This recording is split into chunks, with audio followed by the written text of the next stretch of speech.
Okay, second video of the night. This one's for the bass drum specifically for Dalton because my playing on the first video that I tried to do was just atrocious, so I'm going to try to do it again. I'm also running behind on a key emergency, so I'm going to make this quick. Pirates, measure 62. That's where we have the bass solo. So we've got the one, and then we've got the triplets on the beat, 2 lolly, 1 lolly, 2 lolly, and then we've got the ascending triplets that are split, 1 lolly, 2 lolly, 1 lee, lolly, 1.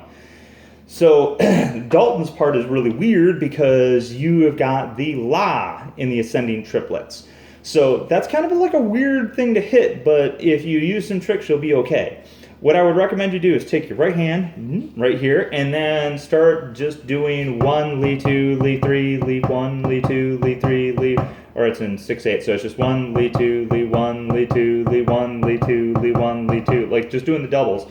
But do it on the rim, so click, click, click, click, click, click, click, and now what we're doing is we're gonna fill in, before you go to the rim, we'll fill in with the left hand, and just try to make triplets that are really, really smooth. And just start out with 2 beats. So you've got 1, lee 2, lee 1, 1, 2, 1, 1 la, lee 2, la, lee 1, 1 la, lee 2, la, lee 1, 1, 2, lee 1.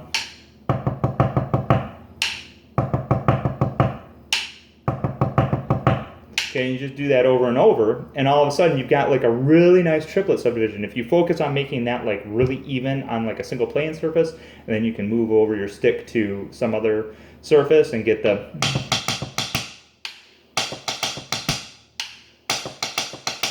Okay, so then you can get in the groove of it. Because the sticking pattern is so weird coming out of that measure and going into the unison part, then you can start to shrink it down just a little bit and get your 1 la, lee 2 la, 1, lee 2, la, lee 3, or I'm sorry, 1, lee 2, la, lee 1. The pattern is the same, the counting is just a little bit weird. So now you use that same partition and you shrink it up. Now I definitely recommend that, like, do that in rehearsal. Use the rim in rehearsal, use the rim in performance, because with all the bass drums going and the whole band going, what the audience is going to hear is an awesome bass split. They won't notice the clicks, right? It's just kind of like the national anthem, especially if you happen to be on the rim facing away from the audience. Like, they just won't hear it, right? They won't even focus on it. They won't know to listen to it. They'll just hear this awesome bass split. And then you can wean yourself off of it as you practice a little bit more. Practice that a little bit in class. Use your fingers on the drum. Practice with your compadres.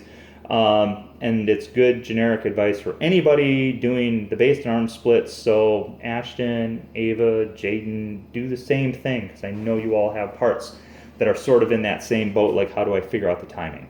If you have any questions, hit me up, and I'm sure I'll see you tomorrow. Bye.